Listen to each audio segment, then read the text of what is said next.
This is Pod Populi, podcasts for the people.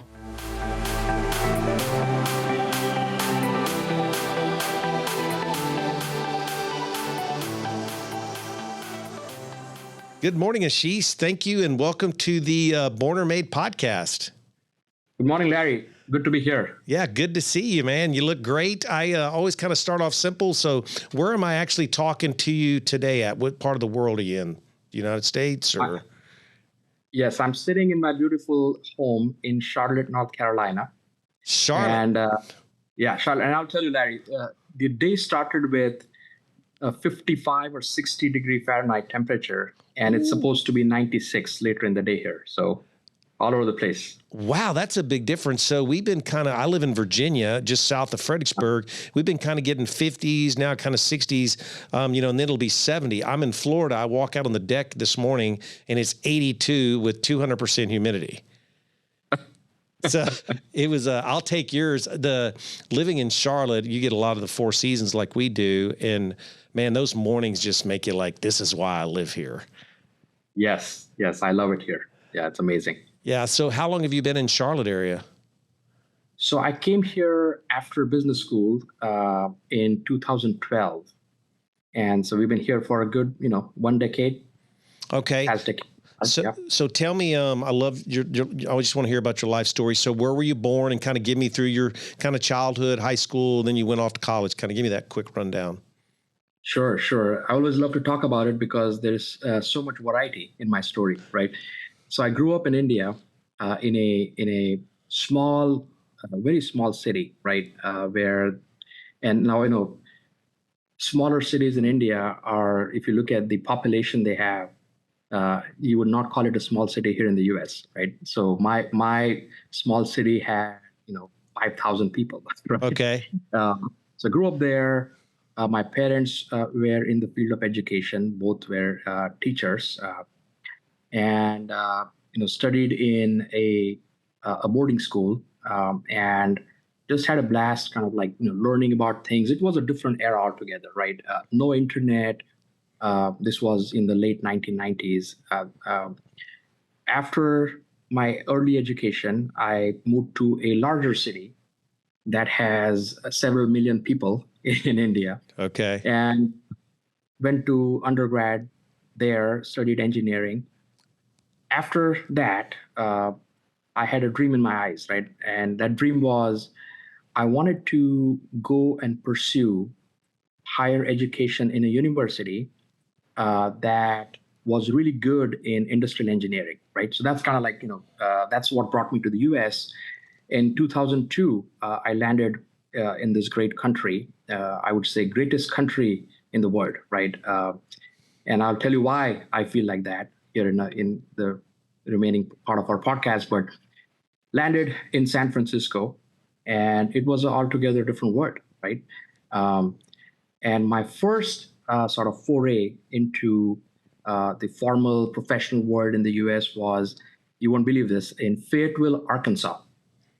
Okay. I had a tough time even pronouncing that name, the name of the city, right? Yeah.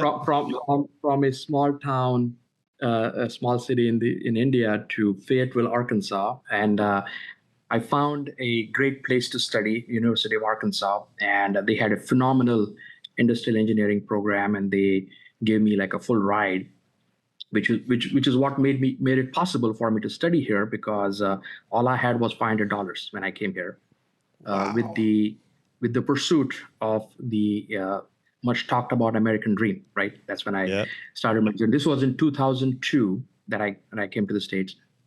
And after spending about a couple of years in Arkansas, which was, if you still ask me, right, if you say, which of the cities you have lived in the U.S. Do you like the most, right? And I'm not saying Charlotte is not great. I love Charlotte, but Fayetteville, Arkansas was a small university town. I made friends with a lot of folks that went to the ROTC. Just had a great bonding, despite all the differences that people might perceive. And had a phenomenal 2 years there, got my master's degree. And then I moved to Philadelphia, in Pennsylvania, completely different, climate, completely different people. And spent about 5 to 6 years there working for a startup company that developed applied math algorithms, right? And I was like, early 20s at that time. I felt like, wow, like I'm the smartest person in the world because I knew how to develop math algorithms. And all of a sudden, 2008 happens, right? The financial crisis. And I realized how uneducated I was in the world of business, right? I didn't know what Lehman Brothers was. I didn't know why the crisis happened. And a good mentor of mine recommended me to go to business school. So I applied to get my GMAT and got into University of Chicago, Booth School of Business.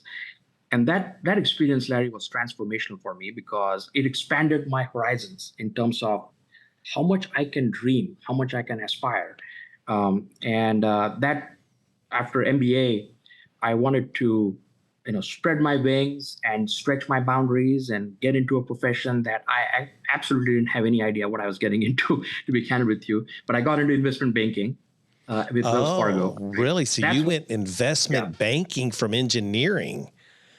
from engineering, right? And you did That's that what I said. because of business school, you think? That's really what opened your eyes? Or was it the culmination of the collapse of the financial that, I call that your blinders, right? You were so focused, you didn't see what was around you. And then suddenly those blinders come off, you have an economic collapse. Is that what made you realize that money and investment was where it was at? Or what took you down that path? A couple things. Some of it was what you're talking about, right? Which is wanted to educate myself practically in the world of business, and I felt like investment banking allows you to educate yourself in the most important function probably in any business, which is finance, right? You learn how to think about businesses from that perspective. But secondly, I'm a big believer in stretching boundaries and getting into your uncomfortable zone, right? Proactively rather than being Right. thrown into it. And investment banking was that for me. Like, hey, look, I mean, I still don't talk like a banker. I don't look like a banker. I had no idea about what finance is other than what they taught me in business school. And I really wanted to, flex my muscles and see what I could do there. And that's really what led me to that career. And I was fascinated by what I learned there. My time at Wells Fargo was very cherished. I made some great mentors and friends and worked with phenomenal clients. And by the time I spent about 5 or 6 years at Wells, Larry, I was one of the leading bankers they had, right, in the M&A group. Did a lot of deals and just enjoyed the ride, and was loving the journey. And that's when the next transition came in my life, right? So this is 2018, right? And spring 2018. Uh, my first daughter, Sarah, at that time she was like 4 years old, right? And I was sitting there with my Okay. wife thinking about. I said, God has been very kind to us, and this country has welcomed us with open arms. But what have we done to give back? Right? It's a fundamental question that just was bothering me. And I said, other than paying taxes, which everybody does, I hope, right? Yeah. What have we done? Uh, and that really made me restless. And I literally, woke up one day and took a couple weeks of vacation, like leave from the bank. And there is this Blue Ridge Mountains here in North Carolina. Yeah. There's a place called Boone. Have you been there? Have you been to Boone ever? No, I don't think Boone. so. I've been all through there through the Smoky Mountains as a Yeah, kid.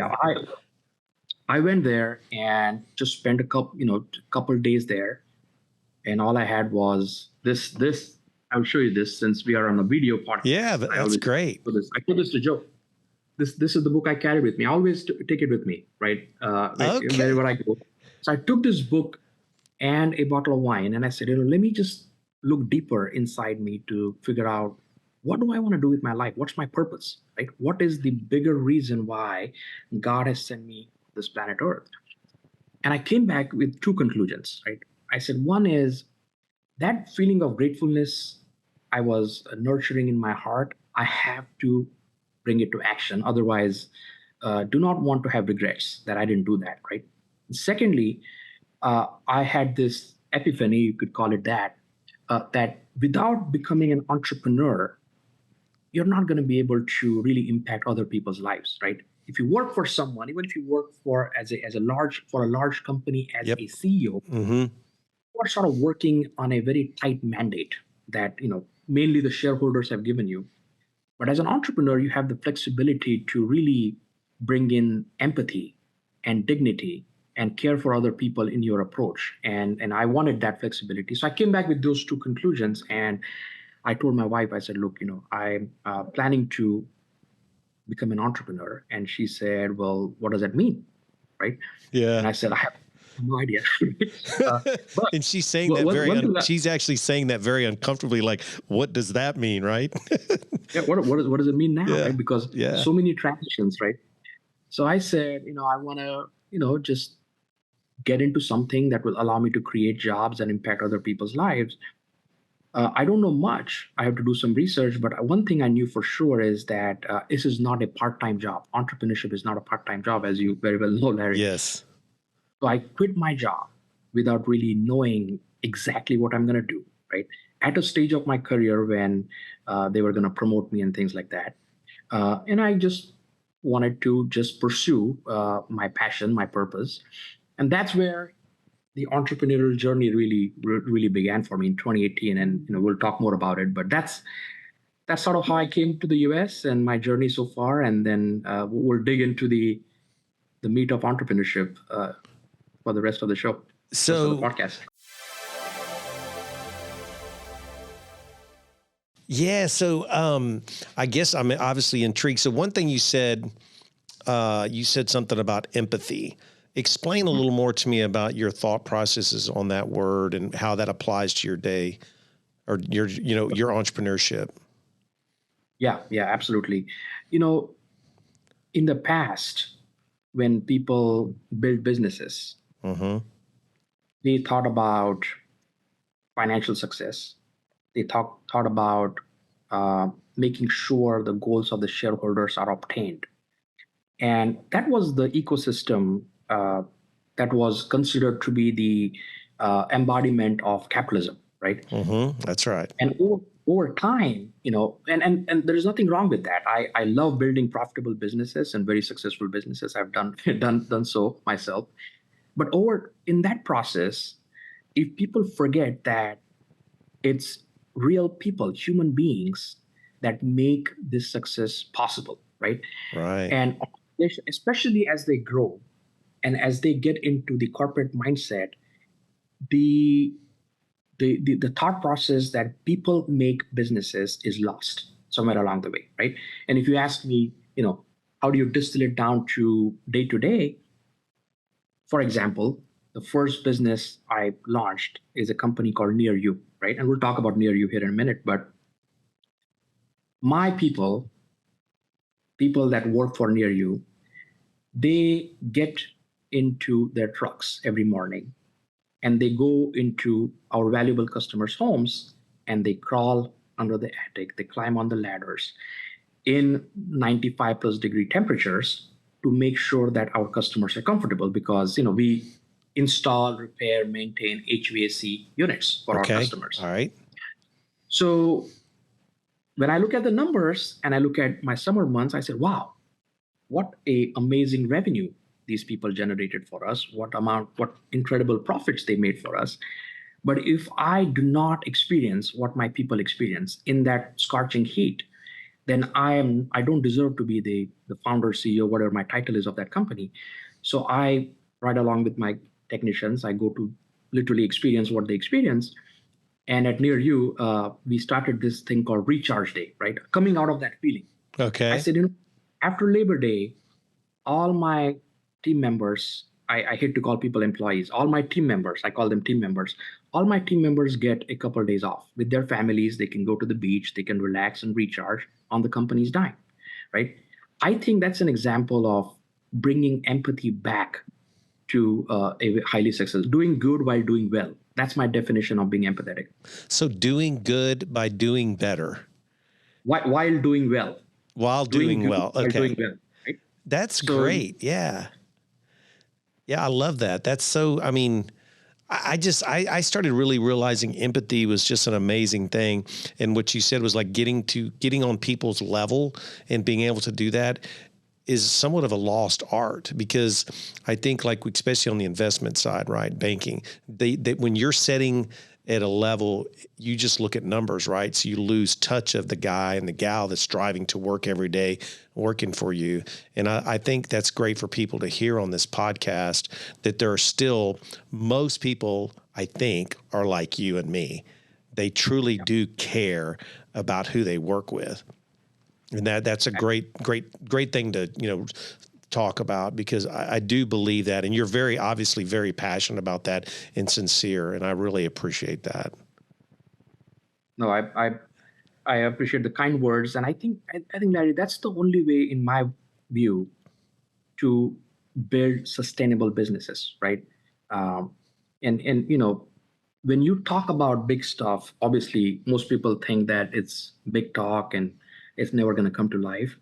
But if you truly mean it, you're going to keep doing it over a period of time. It takes a lot of time. Rome was not built in a day, right? We have to Absolutely. invest time, be patient, and really bring these values to whatever we do. And maybe that's a good.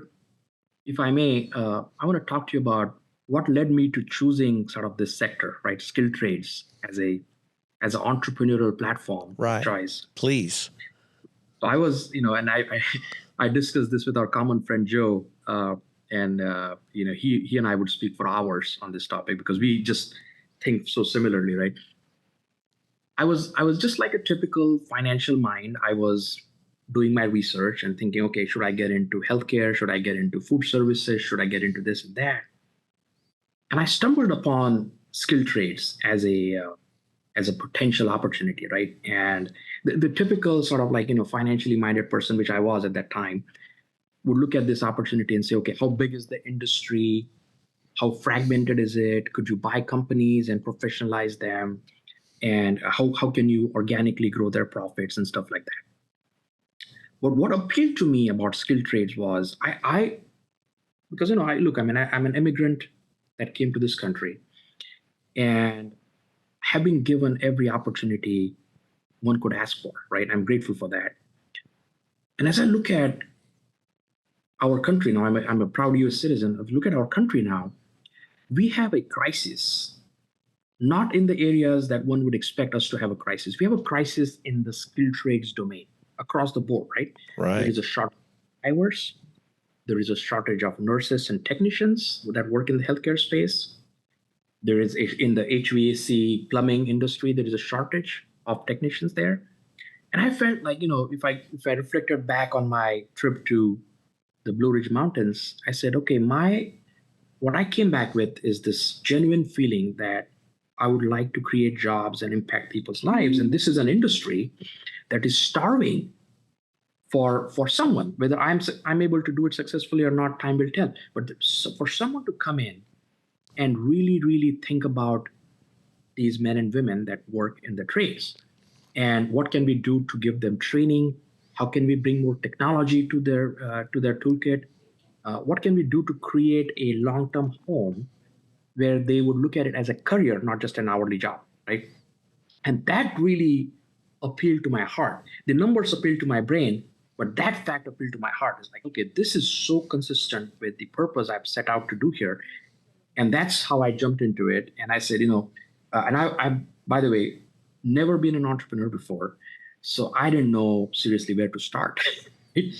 So I said, just like when you build a home, you start with the foundation, right? Yeah. And what's the foundation of a business? It's really the core values. And I started defining in Christmas 2018, I started defining the core values of Nearu. And to me, you don't have to go to Harvard and get a PhD to know what core values are. You just have to figure out, like, the way you behave with your family at the dinner table, that's just core values, right? Right. Work, honesty, be transparent, work with integrity, be sincere. I love this notion of servant leadership, right? I feel like any business, if it has a culture of servant leadership, there is no way it will fail, because that's how you build a culture, right? So anyway, that's kind of like what led to the founding of Nearu, and that's why I chose the sector. Today, I'm very proud of my team members. We have several thousand employees that work in several different states, hundreds of millions of dollars of revenue. There's a very professional management team that's running the business now. I'm proud of them. So it's going to achieve the ultimate vision that we set out to achieve. And now I'm thinking, how do I use my time to give back more if I can? So explain the actual structure. What is your business now exactly? So Nearu is in the business of providing the extremely mission critical and essential HVAC repair, maintenance, and replacement services. We also provide plumbing services and generator services to customers. And as a part of our strategy, there are several, contractors, HVAC contractors, that were nearing a retirement age and they didn't quite have a good succession planning solution. So as a part of our strategy in phase one, we partner with them. I call partner, even though we fully acquired those companies. I still, in my heart, it's the feeling of partnership, right? So we partner with these people, these families, and we formed a portfolio of, call it 30, very reputable local brands in this home services space, right? And now we are in the phase of trying to build additional infrastructure to make sure that these businesses can reach their true potential, right? So that's kind of like the nutshell of what Nearu does. And are you focused on the internet? I mean, totally all over the entire United States. You kind of stay in South Carolina, North Carolina, the kind of the East Coast, or where are you expanding to? So right now we are predominantly in the two Carolinas. We have a good presence in Virginia. We have presence in Georgia, a part of Georgia, and then we also have presence in the states of California and Arizona. The goal is to really, instead of focusing on quantity, the goal is to focus on building density and quality in the market that we are in right now, where the thesis is that you partner with these brands and provide them a succession planning solution. You need to make them a better company over time, right? Right. How do you elevate the level of customer experience? The unfortunate part, Larry, is in these trades, in the services, the amount of trust that should be there between a service provider and a customer is not where it needs to be, right? And bringing that trust back is super important. So similar to the trades, and Joe and I've been talking about. We are working on this new venture now in the auto space. Same exact thing, right? If you think about yourself as a car owner and you go to a mechanic shop, do you really get the experience that you deserve and that you want? And the answer is no. So it's funny you say that. The first one is every time I've ever had anybody come to my house for HVAC, I can't speak to plumbing, I always feel like I'm getting taken advantage of. Okay. And then you talk about automotive, same thing. Now I go to a place now where I know the people that own it and I know they're not going to take advantage of me.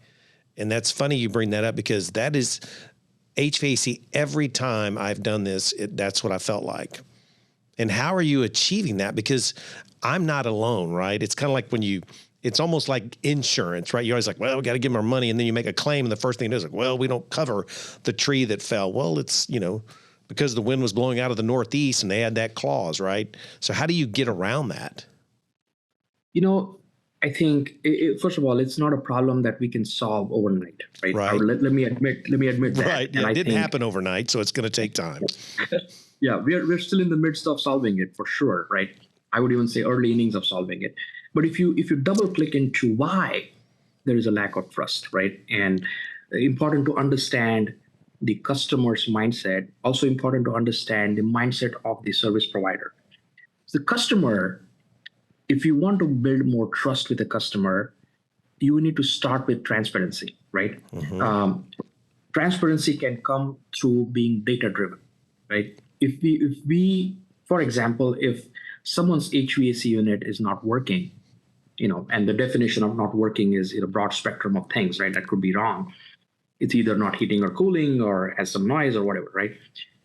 You show up there and you basically present a set of data to customers and say, look, as a professional expert, a technical expert on this machine, these are the numbers, like a blood work on a body, right? You do a blood work on a human body, you do blood work on the machine, and you provide that data to the customer and say, sir or ma'am, here's these numbers, and here's what these numbers mean in terms of the health of your machine and the implications on your comfort in this house, right? I think that transparency was missing in this industry for a long period. Even the good play, and not intentionally, right? Sometimes you don't have the means to be able to do that. Sometimes you don't have the time to be able to do that. Oftentimes, people that go into people's homes are not trained to be able to behave in this pattern, right? So those are Absolutely. kind of like, this is the symptom of these underlying root causes. Second thing is there isn't a consistent approach to customer experience, right? So you show up and John, the technician, did a great job for me today, and next time Michael showed up and he was the complete opposite of that experience, right? So bringing a consistent experience in terms of the delivery of service is super important. That's kind of like if you think about what Uber did, right? We were all calling yellow cabs and saying, "Hey, where are you? We don't understand each other's language." They basically took an industry that was kind of like sleepy, unsexy, almost. If I'm able to use that word here on this podcast, Yeah. and they applied technology to really bring a sense of calm to the customer experience. And I'm not a champion of Uber, but I like the business model because of that, right? That they were able to bring consistency. They were able to bring some trust that, hey, if I pay something, I can audit what I paid for, and I can also audit where I'm being taken. If someone tries to kidnap me along the way, there will be a way to track that person, right? So that gives you the trust. I think there is a dire need to bring the same type of trust to home services, auto services, all these skilled trade industries. And the way to achieve that is training as a starting point.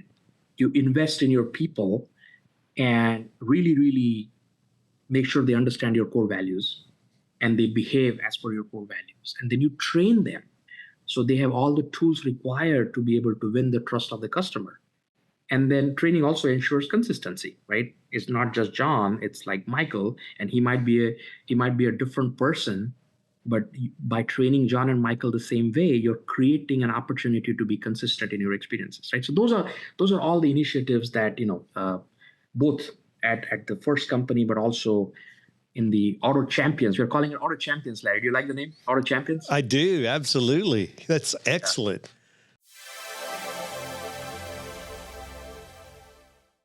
Yeah, I know you're a car enthusiast, so you would love this topic. I do. I don't, we don't want to go down that path. I'll take all the energy out of it real fast. So it's interesting. So you're doing all this training, right? Are you doing any kind of like personality profiles on people when you're hiring technicians, or are you just doing a good interview process? How are you finding? Because look, some people are just not like you and me that are good with people, right? We've been trained, we've learned how to do. How do you get that training, or how do you find that personality trait, or can you train it?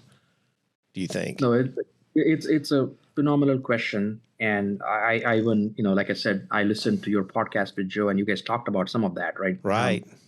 I think it's very, first of all, it's very important to screen for it, right? And so there is tools that we have that allow us to screen for certain traits, so we can not only filter for the right people, but also know enough about the person to be able to help them climb up the learning curve if they have certain areas that they need to improve upon. So yeah, we start there, right? The second thing is one of the fallacies of training across the board, whether it is in the trades or other places, is people try to take a one size fits all approach, right? Where hey, this is the training program, and show up here. And it's kind of like the continuing I'd education say it's our license. education system, right? You've got Yeah. these kids that are getting stuck, not to go down this, but get put on drugs because they don't sit in a classroom for 8 hours. Well, guess what? Guys like me and you don't sit in classrooms for 8 hours, and that's okay, right? Yeah, So it's the same thing. That's a great, I love the thinking that you're trying to adjust to those people instead of just saying you have to do it this way or it's the highway, right? It's essential, right? Because then the program is relatable, right? People can relate to it a lot better. It is customized to who you are, but also what you want to become, right? Not everybody is made to be a manager. Not everybody is made to be a technician. And not everybody So wants to be. not And everybody that's wants to okay. be, right? That's right. And so if you double click into that in a very honest, empathetic conversation with people, they will actually open up, right? And nobody, this is the regret I had in the beginning, is like when I talk to some of the absolute frontline, I call them how in COVID, uh, Yeah. we used Frontline to workers. Yeah. applaud Mm-hmm. frontline workers. We used to applaud them. I think there is a need to applaud the frontline tradesmen and women. I'm big on that. So when you talk to them, you realize that nobody really took the opportunity to understand what they are solving for, right? What do they want to be? What do they enjoy doing, right? And people always looked at that as an hourly job, hourly labor. So that needs to change first and foremost. And so the training program that we have envisioned and are implementing tries to layer out a progression for each technician, right? Saying, hey, you start as a helper, and depending on your personality traits, what you want to be, you could become a service manager. And here are all the things you need to learn to get to that point, and here's how much time it might take you. And by the way, we are going to hold you accountable for the investment we make in you by these KPIs, right? Key performance indicators. Hey, Mm-hmm. you need to do these things so you can get there. And that's just such a healthy, virtuous cycle you can create. And people then start looking forward to coming to work. They feel like their employer, a company cares about them. And then you give them the right tools and make sure that your culture is one where they look forward to being, right? One that has dignity, one that has empathy, all the things we talked about in the beginning. So that's sort of how the training has evolved in our minds and actions so far. Well, you're really going back to the way this country was founded. I mean, we went through a time period. I can only speak for me. High school graduate, barely graduated high school, and my kids grow up, and it's like, where are your kids going to college? What are they? How are they going to? What are they going to do? What college are they going to? What college? Well, now I always tell people like, yeah, until your air conditioner's broke, and then you don't care where that kid went to school. You just need your air conditioner fixed, right? And I say kid because they're all younger than me now, but now we're starting to come back to that. And that's what this country was really founded on, is the factory workers. Like, I think about the companies that I worked for as they invested in me, and I worked there, and I actually 9 days out of 10, I enjoyed going to work there. Mm-hmm. And I love the idea of thinking about that. And, that's an incredibly tough job. Getting in an attic, like my son did it in Texas. Well, you get in an attic in July, Carolinas, it's 115, 150 degrees up in there. They deserve respect, right? I mean, it may not be pretty, but it's a hard job, and it's a skill. It is a skill. And I will add one word to what you said, Larry. Very consistent what you said. These trades are fundamental to nation building, like you said. Right? Absolutely. Way America was formed was on the backs of these people that were central to building this economy, building the infrastructure we have today, because of which even Silicon Valley exists, right? And think about all the data centers. What would happen to them if we cannot maintain the temperature in those data centers? It puts up the fence that goes around the data center, right? I mean, like, literally.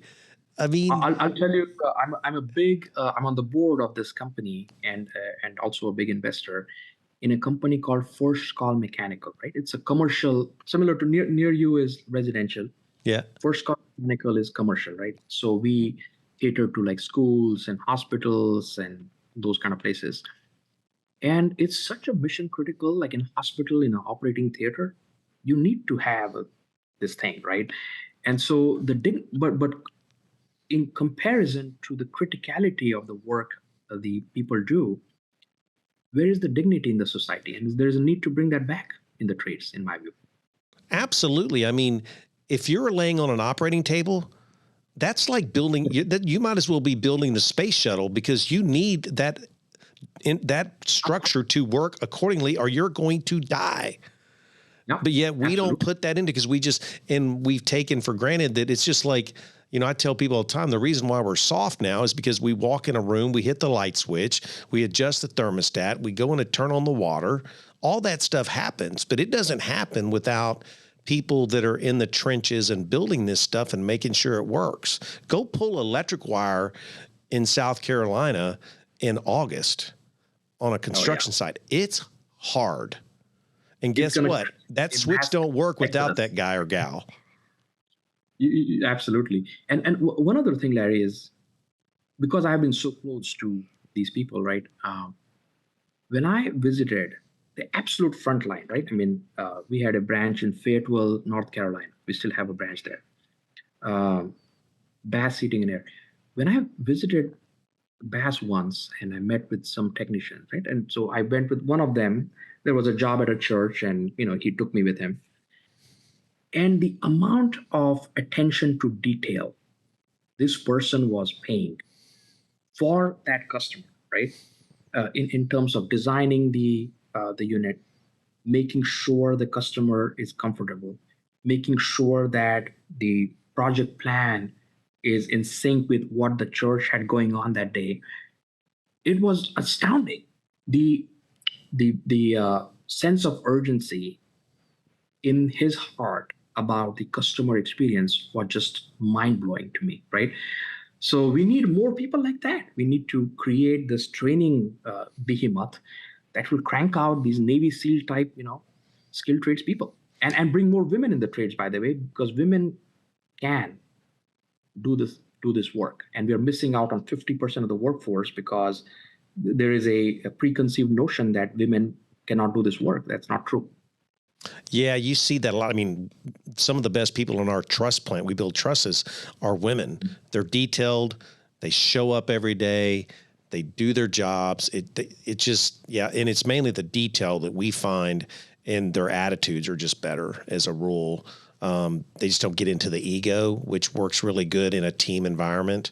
And one of the things you're talking about, like, yeah, and something people they take for granted is, like, if you guys install that incorrectly, two things can happen. One, you get up in the morning, you go to church, and you're in a 100-degree church that's not going to be comfortable. And the other thing, if you do it incorrectly, you can burn the building down. And people don't think about that, right? I mean, you can burn the facility down. So detail is pretty important. Super important, and really putting yourself into the shoes of customers is important too, right? And to have this workforce that basically understands this all the way to the front line is a difficult task. That's why I always say Rome was not built in a day. Right? This is going to take a while because it didn't happen overnight, like you said, but we're going to get there. I'm convinced that the society is awakening. Younger folks want to go back to the trades. There is articles in the Wall Street Journal, right, that talk about how there is a shortage of plumbers and everybody wants to be a plumber now. So I think there has to be more walk the talk than just talk on this topic, but it will get there. I'm confident that just like America figured out how to go to the moon, they're going to figure this out, and we'll all be better for it. Yeah, I mean, I think about my grandfather, he had a fourth grade education through the Depression. He worked at the same company once he learned a skill of mechanics. He worked there for 40 years. Nobody Wow. does that anymore. My dad was 23 years. I have a friend of mine, a guy I know, he's trying to work at this company for 50 years. And the reason why, because his grandfather worked for a company for 50 years. I mean, that's a testament. I mean, that's really what you're trying to achieve, because you really do want those people to be there 25 years from now. Sure, you're going to pay them well, but think about how much money you save by not turning over people and training them over and over. 100%. Yeah. I mean, and by the way, all of this stuff, right? As I look at the auto sector, which is part of the reason why I got so intrigued by it. The Joe told me this, and I also saw this myself. The average tenure of a key person at a auto store is only 2 years, less than 2 years in many cases, right? And that's not what you want, right? If you want to build a trust between customers and the auto stores, you need those people to stay there. They need to have skin in the game. They need to have moral ownership. I believe in moral ownership, right? You can have economic ownership. That doesn't make you owner of the morals of that store. And every small interaction that you have with customer, you're not going to be able to like teach people how to behave on a minute by minute basis, so that the feeling of moral ownership gets people to do the right things when they are in doubt. And that's really what you sort of like, have to screen for and then train for even more. Yeah, it is. It is amazing. So less than 2 years. I mean, you can't train anybody in 2 years. No, I mean, and the cost that's associated that, I guess maybe, I mean, I wonder how we lost touch of that. Do you think it was all just driven by money? I mean, where did we mess that up? Because, it used to be my dad and my grandfather, especially, they loved the company they worked for, but those people took care of them. Like they had a lunch every month for the employees.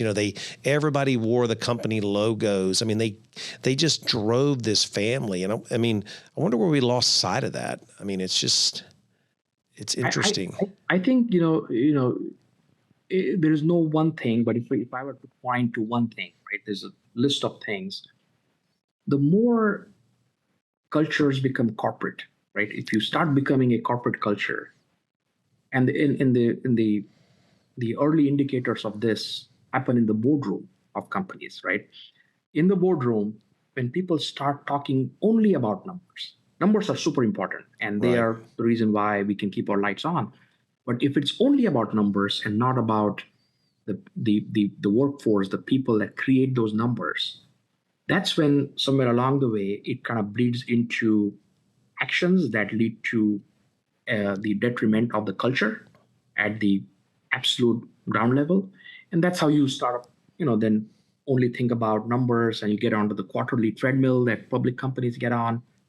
And there has to be a balance, right? I think if you want to build long-term business, it is going to have to be based on some short-term considerations that prioritize the people that build the business. I think that is, to me, a very important driver of what has happened to the culture that we see in companies.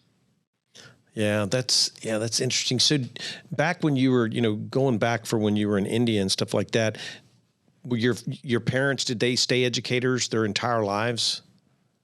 Yeah, pretty much. Yeah. My dad passed away a couple of years ago, but he and my mom were both educators, and they just, they loved teaching, students, and their students are still in touch with them. So yeah, what a great thing. Now you're seeing that in America here, like in our little hometown area.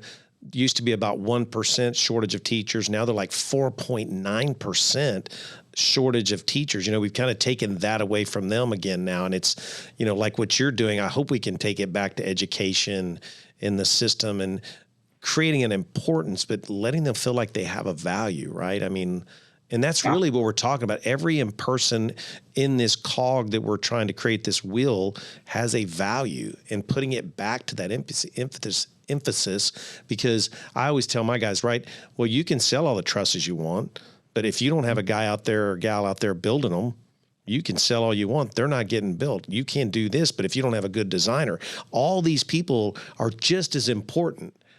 Right. Yeah. And so you're doing that. And that's I'm hoping by people listening to these podcasts and all these people is like they start realizing it's really right. It's about the people. And we say that, but you're living it. You're actually putting that into action, and congratulations for that. I hope that, you can continue to develop that. And I know it's not easy, and it'll take time, and it's only going to get better in being able to do that. You have to stay at it. Well, more than, look, the numbers in Nearu first venture, sort of like the growth is exciting, obviously, right? But what is more exciting is the lessons we learned. Uh, and we stuck to the core values that we believed in.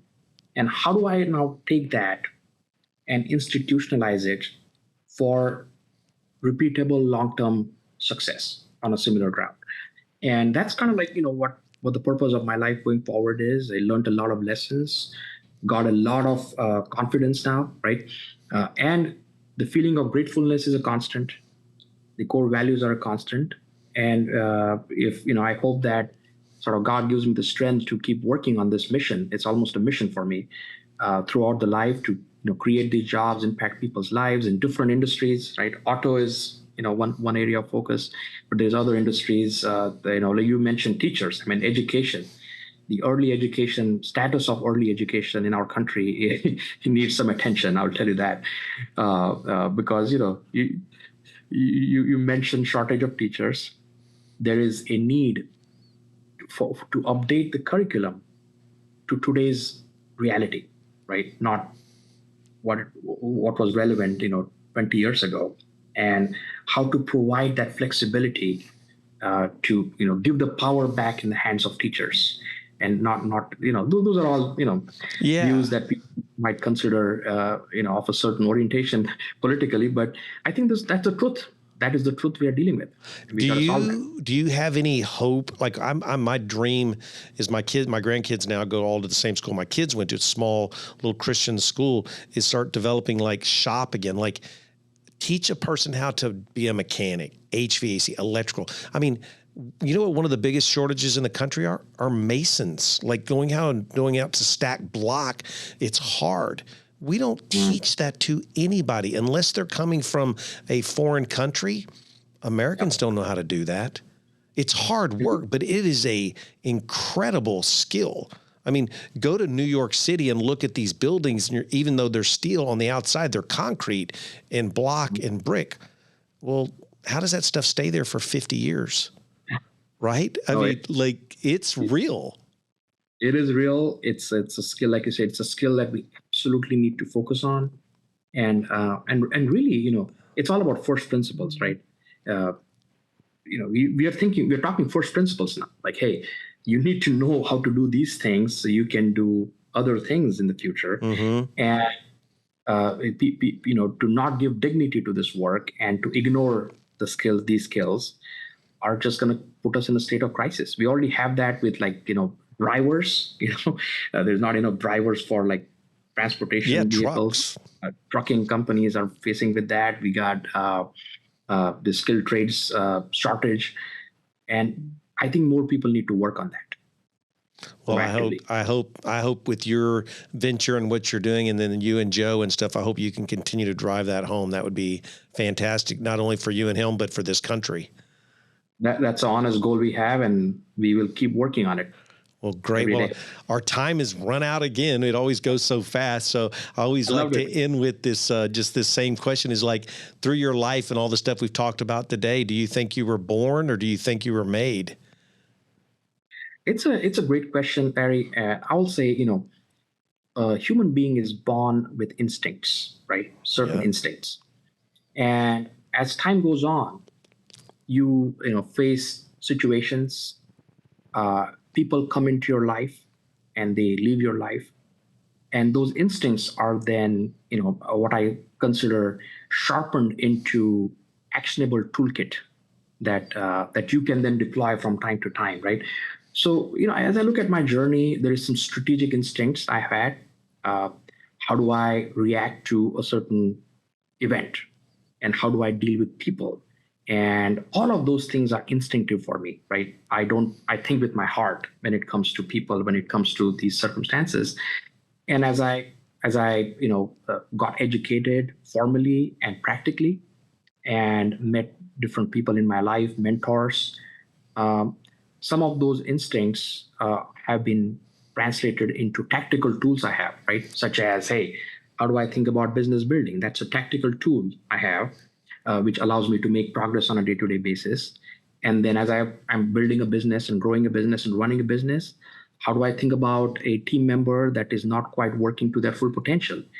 that to me is an instinctive thing that I leverage from time to time to make the right decisions. But I think the straight answer to this question is it depends. Yeah, I like that one. I haven't heard it depends. I've heard both, and that's awesome. You get an A+ for that one. Thank you. Loved it. Well, great. Well, thank you so much for your time, and I'll look forward to hearing about your new adventures in the future. Appreciate it, Larry. Would like to come back if you let me back in. Guaranteed we will. I really loved every minute of this. Yeah, great same dialogue. here. You've been fantastic. Thank you for being on the Born or Made podcast.